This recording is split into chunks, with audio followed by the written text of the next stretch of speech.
بسم الله الرحمن الرحيم. وقالت اليهود ليست النصارى على شيء وقالت النصارى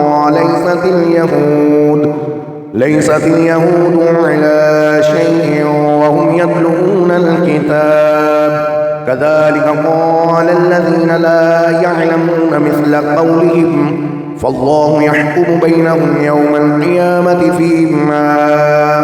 فيما كانوا فيه يختلفون. ومن أظلم ممن منع مساجد الله أن يذكر فيها اسمه وسعى في خرابها أولئك ما كان لهم أن يدخلوها إلا خائفين لهم في الدنيا خزي ولهم في الآخرة عذاب عظيم. ولله المشرق والمغرب فإنما تولوا فثم وجه الله إن الله واسع عليم. وقالوا اتخذ الله ولدا سبحانه بل له ما في السماوات والأرض كل له قانتون بديع السماوات والأرض وإذا قضى أمرا فإنما يقول له كن فيكون.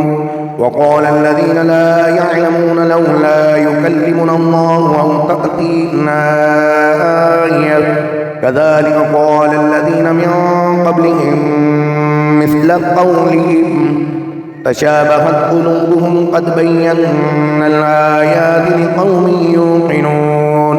إنا أرسلناك بالحق بشيرا ونذيرا ولا تسأل عن أصحاب الجحيم ولن ترضى عنك اليهود ولا النصارى حتى تتبع ملتهم قل إن هدى الله هو الهدى ولئن اتبعت أهواءهم بعد الذي جاءك من العلم ما لك من الله من ولي ولا نصير.